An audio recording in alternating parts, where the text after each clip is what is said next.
যদি শচীন তেণ্ডুলকাৰৰ straight drive আৰু বিৰাট কোহলিৰ কভাৰ ড্ৰাইভ তেনেহে ৰোহিত শৰ্মাৰ কি যিসকল ৰোহিত শৰ্মাৰ ফেন আছে আপোনালোকে কমেণ্টত লিখিব। নমস্কাৰ, আপোনালোক সকলোকে স্বাগতম জনাইছোঁ অন্য এটা ভিডিঅ'লৈ। এই ভিডিঅ'টো সম্পূৰ্ণৰূপে ৰোহিত শৰ্মাৰ যিসকল অনুৰাগী আছে তেওঁলোকৰ বাবে। যিহেতু যোৱাকালি ৰাতি এটা ভিডিঅ' বনাইছিলোঁ, অলৰেডি মই আপোনালোকলৈ পঠালোঁ আৰু ৰাইজে সুন্দৰকৈ চাইছে, মৰম দিছে। ইণ্ডিয়া জিকিল, তাৰ বাবে প্ৰত্যেকজন ভাৰতীয় ইণ্ডিয়ান ক্ৰিকেট দলৰ সকলো খেলুৱৈ লগতে আমালৈ বহুত বহুত শুভেচ্ছা জনাইছোঁ। পূৰ্বে কৈছোঁ 2023 চনৰ সেই 19 তাৰিখৰ যি দুখ সঁচাকৈ চাগে আমি পাহৰিব পৰা নাছিলোঁ। কিন্তু যিখন কালি ফাইনেল হ'ল, ইমান উৎকণ্ঠাৰ মাজেৰে এই হাৰিব, এই জিকিব, এই হাৰিব, এই জিকিব, মই হাত চাপৰি মাৰি মাৰি মোৰ হাত ৰঙা হৈ গৈছিল সেই সময়ছোৱাত। তাৰপিছত এই জয়ে আমাক বহুত শান্তি দিলে, বহুত সকাহ দিলে। ৰাতি আমি গম পাইছিলোঁ মই শোৱাৰ পূৰ্বে যে বিৰাট কোহলিয়ে T20 ফৰ্মেটৰ পৰা ৰিটায়াৰমেণ্ট লৈছে আৰু তেওঁ কৈছে যে ইয়াৰ পাছত নহয় আৰু ইয়াৰ পাছত আমাৰ যিখন যুৱ প্ৰজন্ম তেওঁলোকৰ কামতে এই দায়িত্ব দিব লাগিব। এতিয়া সময় হ'ল, ৰাতিপুৱা শুই উঠি পেলাই যেতিয়া দেখিলোঁ, গম পালোঁ যে ৰোহিত শৰ্মায়ো T20 ক্ৰিকেটৰ পৰা অৱসৰ লৈছে। আৰু মই ব্যক্তিগতভাৱে ৰোহিত শৰ্মাক বৰ বিশেষ ভাল পাওঁ। চেল্ফলেছ যিটো কেপ্টেইন, মানে কোনো ধৰণৰ স্বাৰ্থ নাথাকে।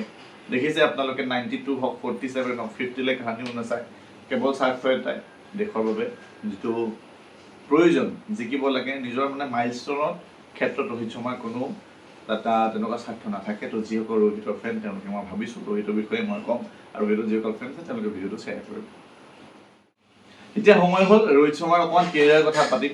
যিজন ৰোহিত শৰ্মা 2007 চনতে ডেবিউ কৰিছিলে। প্ৰায় ৱৰ্ল্ড কাপসমূহ, প্ৰায় 9টা T20 ৱৰ্ল্ড কাপ ৰোহিত শৰ্মাই খেলিছে আৰু যথেষ্ট অভিজ্ঞতাপূৰ্ণ আৰু লাগিছিল ৰোহিত শৰ্মাক এই ট্ৰফিটো। আৰু আমি এতিয়া অকণমান ৰোহিত শৰ্মাৰ তেওঁৰ T20 কেৰিয়াৰৰ বিষয়ে পাতোঁ। 2007 চনত কিমান তাৰিখে আছিলে? প্ৰায় 19 ছেপ্টেম্বৰ তাৰিখে তেওঁ T20 ডেবিউ কৰিছিলে। সেই সময়ছোৱাত যিটো টীম মহেন্দ্ৰ সিং ধোনীৰ নেতৃত্বত টীম আছিলে, একেবাৰে নতুন টীম, আমি যদি হিন্দীত ক'বলৈ যাওঁ ইউৱা টীম আছিলে। আৰু সেই নতুন টীমটোৱে কিন্তু দেশৰ বাবে গৌৰৱ কঢ়িয়াই আনিছিলে। প্ৰথম যিটো T20 ৱৰ্ল্ড কাপৰ সোৱাদ আমাক ভাৰতীয়বাসীক তেওঁ দিছিলে। কিন্তু সেইটো সময়ত ৰোহিত শৰ্মাৰ যিটো কৰ্তব্য আছিল বেলেগ আছিল। 6-7 নম্বৰ বেট ধৰিবলৈ আহে, অফ স্পিন বলিং কৰে, সেইটো সময়ত তেওঁৰ দায়িত্ব বেলেগ আছিল। কিন্তু পৰৱৰ্তী সময়ত মহেন্দ্ৰ সিং ধোনীক আমি ধন্যবাদ জনাব লাগিব যে তেওঁ ৰোহিত শৰ্মাক অপেনিং কৰালে। আৰু 2013 চনৰ পাছত যিটো ৰোহিত শৰ্মাৰ ৰূপ আপোনালোকে দেখিছে, বিশ্ব ক্ৰিকেটত কেনেকুৱা এজন মহান অপেনাৰ হ'ল তেওঁ। দুটা ডাবল 100। যেতিয়া কয় নহয়, আপোনাৰ প্ৰায়সকলে কয় যে এটা বস্তু কোনোবা এজনে এচিভ কৰাৰ পাছত সহজ হৈ যায়। যেনেকৈ শচীন তেণ্ডুলকাৰে প্ৰথম 200 নহৈছিলে, এবাৰ 100 কৰাৰ পাছত বীৰেন্দ্ৰ সেহৱাগ, তাৰপৰা লাহে লাহে এতিয়া আজি ৰোহিত শৰ্মাৰ এটাতো 264 যিটো ৰান অকলেই এটা টীমৰ সেইটো টাৰ্গেট হ'ব। তাৰপিছতে তেওঁ 159খন মেচ খেলিলে, য'ত আপোনালোকৰ 151টা ইনিংছ আছিলে। আৰু মোৰ বোধেৰে, মোৰ যদি ভুল নহয়, ৰোহিত শৰ্মাৰ চাগে বৰ্তমান T20 ক্ষেত্ৰত আটাইতকৈ সৰ্বাধিক ৰান কৰা তেওঁ ব্যক্তি। তেখেতৰ ৰান হৈ গ'ল প্ৰায় 4231 ৰান। তাৰপাছতে বাবৰ আজম আছে, তাৰপাছতে বিৰাট কোহলি আছে। তাৰপিছতে আমি যদি চাওঁ, তেখেতৰ হাই স্ক'ৰ আছিলে 121 ৰান। ষ্ট্ৰাইক ৰেট যদি আমি চাবলৈ যাওঁ, ষ্ট্ৰাইক ৰেটটো বৰ ভাল ষ্ট্ৰাইক ৰেট এটা তেওঁ খেলে, প্ৰায় 140ৰ ষ্ট্ৰাইক ৰেটত খেলে। আৰু এভাৰেজ যদি চাবলৈ যাওঁ ৰোহিত শৰ্মাৰ T20 ক্ষেত্ৰত প্ৰায় 32। তো 32 এভাৰেজ T20 ক্ষেত্ৰত বেয়া নহয়। ষ্টাৰ্ট দিব পাৰিলে, মানে ৰোহিত শৰ্মাই কয় ন যে আমি 8জন খেলুৱৈ আছোঁ, 8জন খেলুৱৈ যদি নিজৰ পাৰ্টটো খেলোঁ নহয়, আমাৰ টীমৰ স্ক'ৰটো হৈ যায়। তো ৰোহিতৰ চিন্তাধাৰা তেনেকুৱা যে আপুনি এশ মাৰিব লাগিব, কোনো কথা নাই, আপুনি যদি 50-50কেও মাৰে, 5জনে মাৰিলেও 250 ৰান।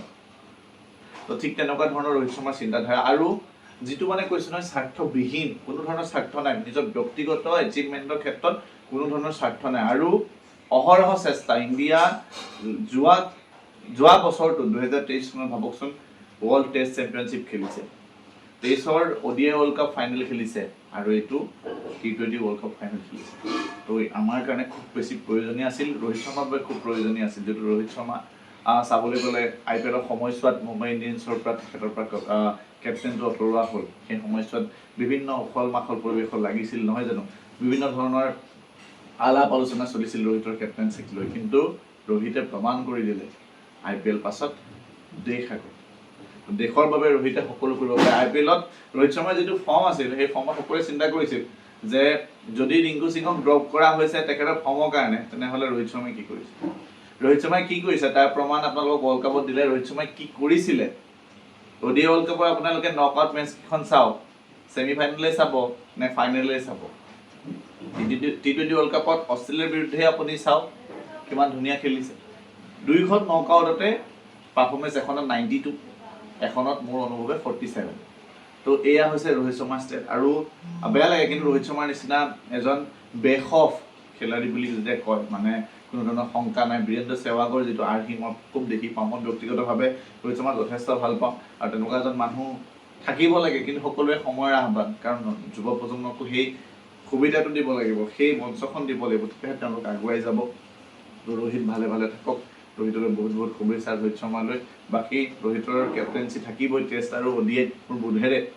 বাকী আৰু এজনে কওঁ, ৰাহুল দ্ৰাবিড়লৈ বহুত বহুত শুভেচ্ছা জনাইছোঁ, যিজন ব্যক্তিয়ে ইমান কষ্ট কৰিলে নিজৰ জীৱন চোৱাত দ্য ৱাল বুলি সন্মান লাভ কৰিলে। সেইজন ব্যক্তিৰো কেবিনেটত, তেওঁৰ যিটো কেবিন, সেই কেবিনত এটা ৱৰ্ল্ড কাপ ট্ৰফি নাছিলে। তো ইণ্ডিয়াৰ সকলো খেলুৱৈলৈ শুভেচ্ছা তেওঁক সেই মহান উপহাৰ দিয়াৰ বাবে। তাৰপিছতে ৰোহিত টেষ্ট আৰু ODIত কেপ্টেইন থাকি যাব আৰু আশা কৰোঁ ৰোহিতৰ কেপ্টেইনত বা নেতৃত্বত আমি পুনৰবাৰ আৰু এটা ট্ৰফি দেখিবলৈ সক্ষম হ'ম। বাকী ৰোহিতলৈ অলেখ সজুত শুভকামনা। যিসকল ৰোহিতৰ ফেন আছে মই আশা কৰিম তেওঁলোকে শুভেচ্ছা বান্ধি দিব আৰু ভিডিঅ'টো শ্বেয়াৰ কৰিব। ধন্যবাদ সকলোৱে এনেকৈ ভিডিঅ'টো চাই থকাবলৈ।